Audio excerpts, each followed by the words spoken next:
भी है तो भी ताला तोड़कर अंदर भिजाने का हम काम करेंगे मैडम। जो मुझे इतना टाइम दिया है मीडिया भाई। नाम अंजुम सुल्ताना है। 2005 में मेरी शादी हुई। मेरे 3 बच्चे हैं, 2 लड़कियां हैं, 1 लड़का है।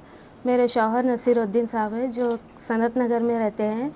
मैं गए साल छुट्टियों में 2 साल पहले ऐसे भाई के पास आई थी। फिर वो 1-2-4 दिन मेरे से बात नहीं किए, लेने नहीं आए। हमारे भाई बुलाए उनको, घर में आओ, ऐसा बहन आके है। वो जैसे मैं नहीं लेके जाता, अभी मैं नहीं लेके जाता, ऐसे ही बोल के चले गए। फिर थोड़े दिन बाद मेरे को नोटिस भेजा है। वो नोटिस के ज़रिए से हम लोग कोर्ट में वकील साहब के पास गए तो एडवाइस दिए थे जी।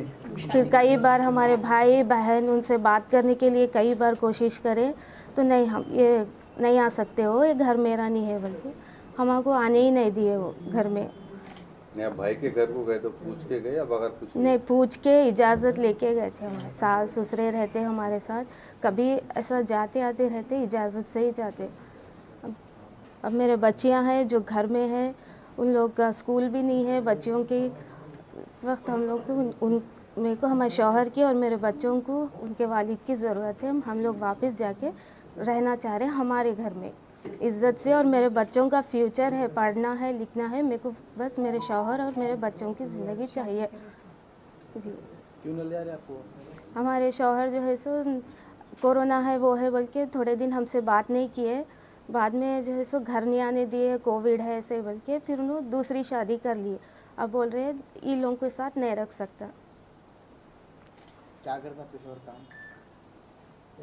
काम क्या करते हैं? हमारे शौहर पैटनी में पैराडाइज में मीटर कंपनी में काम करते थे। अभी बोल रहे कि काम नहीं है, छोड़ दिए हैं। गवर्नमेंट जॉब है या प्राइवेट है? प्राइवेट जॉब है। अब कहाँ गए ये होने के बाद?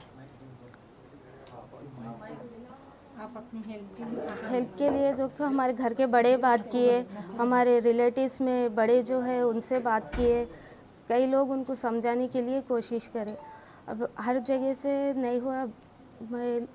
मैडम उन लोग जो है मेरी हेल्प के लिए सामने आए हैं। अब मेरे को सिर्फ मेरे बच्चियों का फ्यूचर चाहिए पढ़ने के लिए, और मेरे को शौहर चाहिए, बच्चे को अपने वालिद साहब चाहिए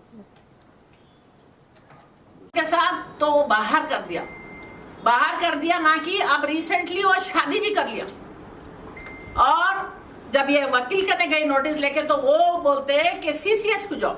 जब सीसीएस में गए तो वो बोलते ठीक है हम बुलाएंगे। जब बुलाते हैं तो वो बोलता कि मेरे पास तनख्वाह नहीं है, मेरे पास नौकरी नहीं है, मैं कुछ नहीं कर सकता, ये कोर्ट में कहां तक लड़ सकती देख लेंगे। तो मेरा ये सवाल है कि ये 3 बच्चों का क्या होगा।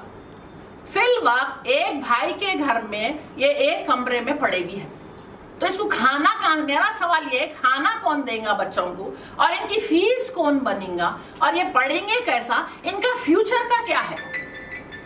तो ऐसे 3 बच्चे यहाँ है। कई रोज यही प्रॉब्लम्स हम पेपर में भी देख रहे, पढ़ रहे भी। मैं जहां भी जिसके भी घर जाती पहली फुर्सत में ये बोला जाता कि बेटी घर में आ गई वापस। क्यों? डॉरी नहीं दिए, क्यों 5 तोले सोना नहीं दिए, क्यों दस्ती नहीं दिए, क्यों बनियन नहीं दिए। ये छोटे छोटे प्रॉब्लम्स लेकर अगर एक बेटी घर पे बैठ जाती है तो वो घर का होगा क्या।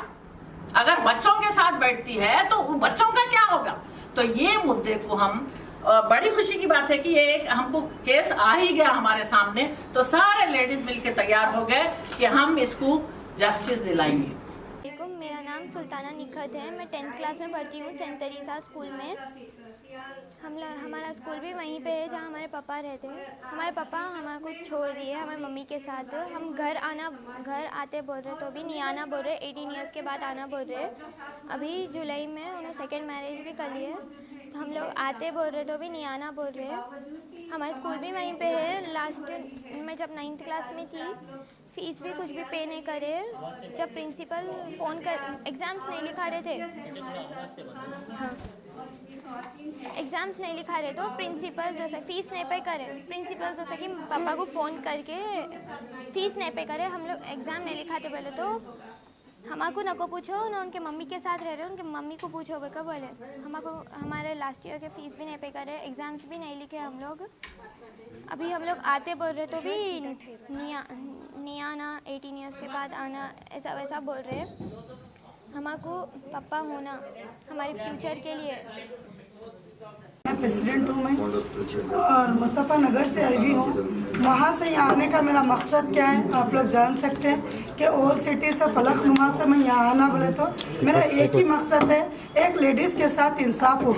लेडीज़ हो या जेंट्स हो, सबको कानून बराबर है और सबके लिए सही है, ठीक है ना। तो आज जो मेन मुद्दा, इस लड़की की शादी होकर इतने साल हो गया, वो लड़की का तो छोड़िए आप, उसका शौहर है, उन्हें हक लड़ेंगी बराबर। मेन 3 बच्चों का कौन जिम्मेदार है? ये एक लड़की नहीं है, आप लोग और कहीं और लेडीज को भी जानते हैं कि बस 2 महीने के भी दुल्हनों के लड़ाइयाँ चल रहे हैं, 18 साल हुए से शादियाँ वालों के भी लड़ाइयाँ चल रहे हैं। ये क्यों हो रहा? असल मेन आदमी में और औरत में मिसअंडरस्टैंडिंग हद से ज़्यादा टू मच किस वजह से हो रही कि बीच में जो इंटरफेयर हो रहे जिंदगियों में, इससे क्या है आपस में एक दूसरे को सपोर्ट हो जा रही। तो ये चीज़ों के लिए आप लोग उस चीज़ को रोकते हुए अपने ज़िंदगियों को संभालो। इस बच्चों की सूरत देखो जो दुनिया में तुम लोग ही लेकर आए सोए, आज लेकर आकर वो लोगों का क्यों तमाशा कर रहे, क्यों यहाँ वहाँ पर लोग को पटकने लगा रहे।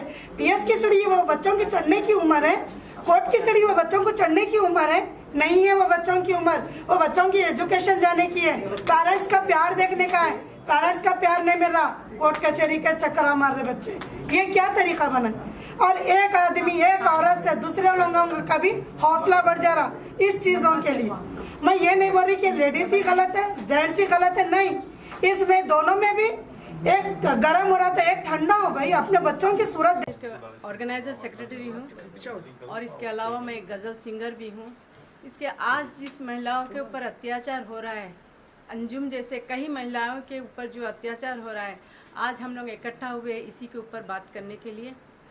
आज जो महिला जो आगे बढ़ना चाहती है, जिस तरह से तकलीफ झेल रही है आदमी को लेके, पहली बात तो आदमी के बिना औरत नहीं, औरत के बिना आदमी नहीं, मगर ये बात आदमी नहीं समझ सकते हैं।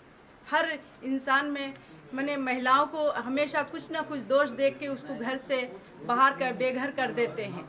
उन लोग को बहाना चाहिए कि कुछ ना कुछ बोल के अगर महिला को इस तरह उन लोग की भी उम्मीद कितनी रहती है कि एक घर शौहर से उनकी ज़िंदगी बसर करे। आज वो अंजुम जी 3 बच्चे की माँ बनकर भी बेघर हो गई है।